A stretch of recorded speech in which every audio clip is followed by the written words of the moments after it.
Imaginez un monde où tout serait interconnecté. Les humains, la nature, l'univers. Imaginez maintenant que ce monde existe, chez les Dinés Navajo. Ce peuple autochtone d'Amérique du Nord prône une philosophie de vie, celle de l'harmonie avec soi, les autres et la nature. Inspirée par ces traditions, celles des Navajo, l'association Navajo France permet aux femmes de se reconnecter à leur force intérieure.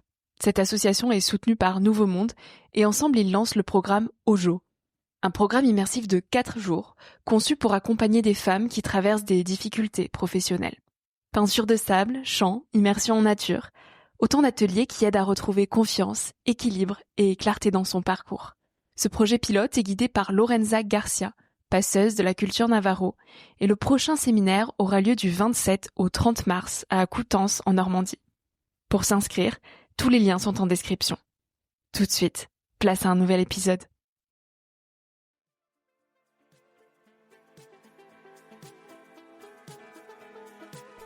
Hello, moi c'est Victoria, une éternelle optimiste qui tente de placer l'émerveillement au cœur de l'écologie.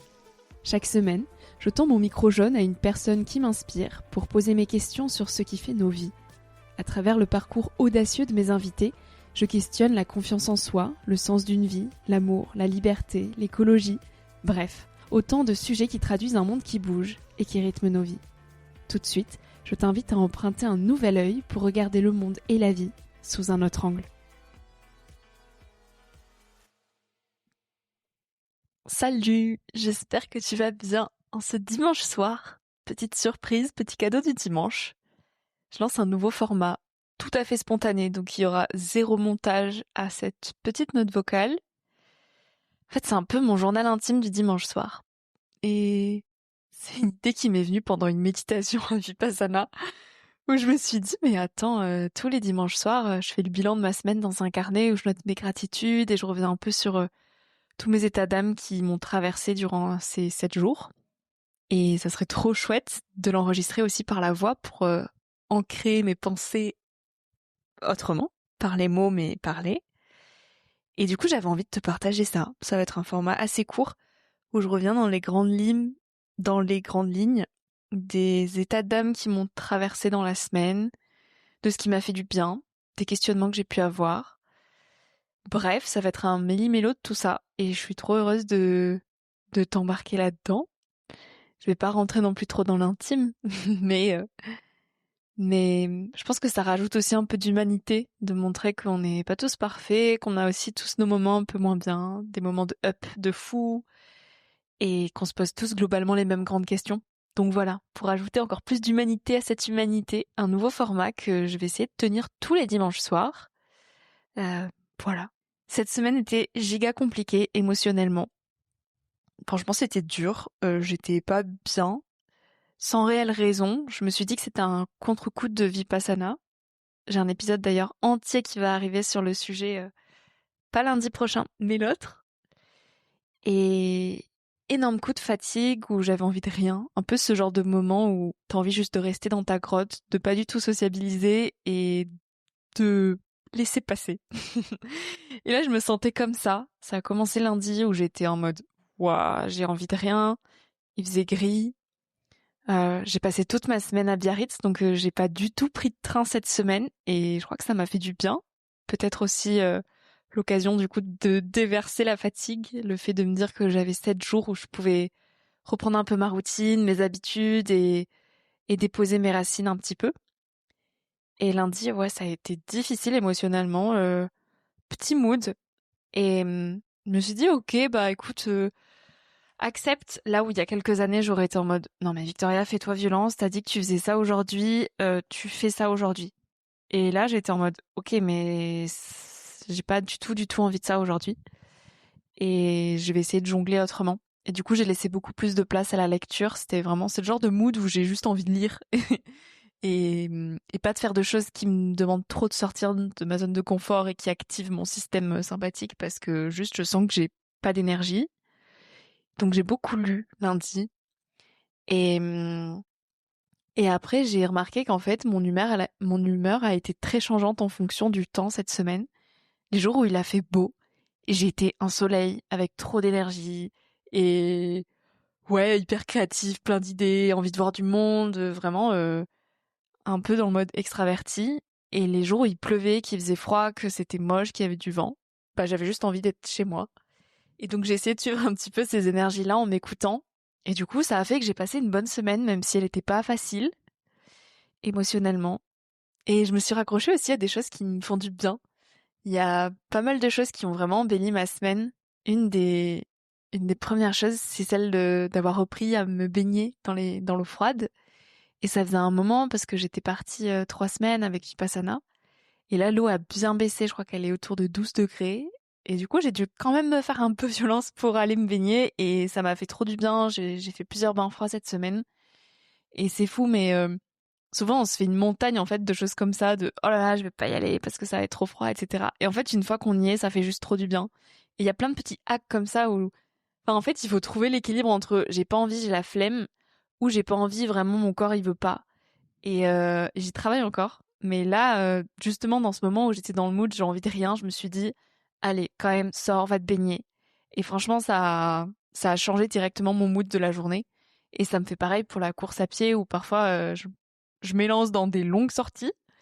Et en fait, j'ai pas envie au départ parce que je projette un petit peu ce que ça va être et je sais que ça va être dur à un moment donné dans la course. Du coup, j'ai un petit peu cette voix qui me dit, oh non, ça va être dur, etc. Et ça me crée ma propre souffrance en fait parce que je suis là, oh là là, je projette la situation. Alors qu'en fait, une fois que je suis lancée et que je cours, bah je kiffe trop mon moment. Et il y a plein de petites choses comme ça qui nécessitent de se faire un petit peu violence. Et après, une fois qu'on est lancé, en fait, ça va quoi. Et donc c'est souvent la projection qu'on se fait des événements qui nous pollue l'esprit en fait. Voilà. Et donc la course à pied, c'est aussi une des choses qui m'a fait beaucoup de bien cette semaine. Je prépare mon deuxième marathon, donc là je reprends assez intensément la course. Et j'ai fait une sortie longue samedi, donc j'ai fait 20 kilomètres et j'avais tellement pas envie de la faire cette course quand je suis partie. J'ai commencé assez tôt le matin. J'étais saoulée d'avance et en fait j'ai adoré. J'ai adoré. J'avais trop d'énergie. Il faisait beau. Il y avait peu de monde encore parce que les gens n'étaient pas trop levés. Et j'ai eu des sensations géniales. J'ai trop, trop, trop aimé mon moment. Alors que de base, j'avais vraiment la flemme d'aller courir. Et ça a refait ma journée. Donc voilà, la course à pied, ça m'a aussi fait beaucoup de bien cette semaine. Il y a eu un autre petit moment qui m'a mis beaucoup de baume au cœur. C'est mercredi soir, j'ai été méditer parce qu'il y a un groupe de méditation dans le Pays Basque, donc à côté, enfin là où j'habite, de méditation qui invite toutes les personnes qui ont déjà fait un Vipassana. Et du coup, j'ai rejoint ce groupe-là et on allait méditer tous ensemble mercredi soir pendant 1 heure et ça m'a fait trop du bien. J'avais l'impression de me retrouver à Vipassana et j'avoue que je continue à méditer matin et soir. Mais ça n'a rien à voir de méditer seul que de méditer en groupe.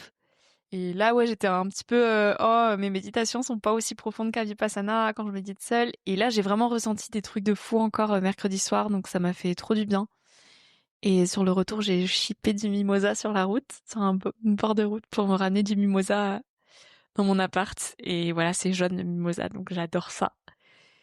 Et ouais, la méditation, je continue du coup matin et soir. Je médite 30 minutes le matin et 30 minutes le soir. Et pareil, de garder ça dans mon quotidien, ça m'a demandé une petite discipline dans les premiers jours parce que forcément, faut faire la place. Et en fait, je vois que la place, elle se fait naturellement. Et ça, c'est vraiment un truc qui me fait super du bien parce que ça me permet de sonder vraiment mon énergie et mon état d'âme du moment. Et je vois que quand j'ai du mal à méditer, que je suis impatiente, que je trouve que le temps est long, c'est souvent des moments où je suis hyper agitée mentalement et que je me sens pas forcément ancrée. Et au contraire, quand les méditations sont hyper fluides, je sais que c'est des moments où je me sens super apaisée. Et du coup, c'est vraiment ma boussole intérieure, ces méditations. Je commence tôt le matin, je garde un rythme assez tôt. Et en fait, dès le matin, je sais déjà quasiment si je vais avoir de l'énergie ou pas dans ma journée. Je sens si je suis fatiguée, si je me sens anxieuse, si au contraire j'ai vachement d'énergie, que je suis trop contente de commencer cette journée et que j'ai vachement d'enthousiasme. Et du coup, les méditations, c'est ma boussole intérieure, quoi. Donc ça m'a fait aussi beaucoup de bien. Je me suis couchée tôt pour me lever tôt. Et donc j'ai écouté ce cycle-là et ça m'a fait beaucoup de bien aussi.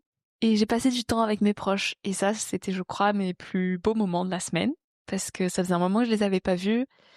Et Et je me rends compte de la préciosité des relations que j'ai ici et de l'entourage qui me tient dans tous les sens du terme. Et d'avoir passé des bons moments avec mes proches, ça m'a vraiment rempli d'amour et de gratitude.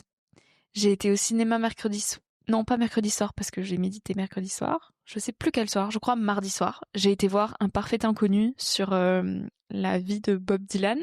J'ai été avec 2 amis et j'ai passé un trop beau moment. Voilà. Et puis voilà, j'ai surtout pris du temps pour lire et ça m'avait manqué parce que j'ai pas pu lire pendant 10 jours. Et je me suis autorisée à lire en journée. Et ça, c'est quelque chose avec lequel j'avais beaucoup de mal avant parce que j'avais l'impression de perdre mon temps ou de culpabiliser de ne pas faire autre chose d'entre guillemets plus productif. Parce que dès que je prends du plaisir à faire quelque chose, j'ai cette petite voix qui me dit « Ah, c'est pas productif », comme s'il fallait toujours que je fasse un effort pour être productive, pour me sentir productive. Et donc de lire, comme c'est vraiment mon péché mignon, en journée, j'étais là « Non, tu peux pas faire ça, Victoria, c'est pas trop autorisé par la société, tu devrais travailler ». Et donc je m'autorisais pas à lire alors que ça fait clairement partie de mon métier de me nourrir de différentes réflexions d'autres personnes parce que ça nourrit en retour les miennes et voilà, et de qui je vais interviewer, de tout ça. Donc je me suis autorisée à lire cette semaine et ça m'a fait trop du bien. Voilà. Et puis petite habitude que j'ai pu retrouver et que je retrouve à chaque fois que je suis ici, c'est d'aller prendre mon café tôt le matin, dès l'ouverture du café, et d'écrire. Donc toute cette semaine, j'ai pu, après ma méditation, aller prendre mon café et écrire. Et c'est des petites habitudes, des petites routines comme ça qui paraissent anodines mais qui vraiment ancrent une vie et qui changent la vie, tout simplement.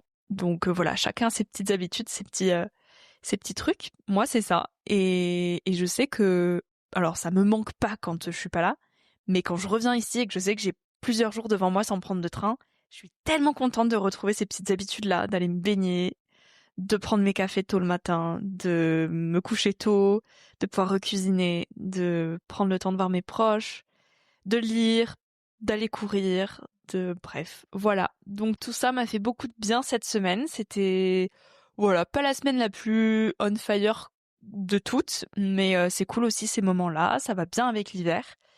Et voilà, tout est cycle. Donc je sais que, ou peut-être pas, mais que la semaine prochaine sera peut-être un peu plus solaire. Je vais reprendre quelques trains la semaine prochaine.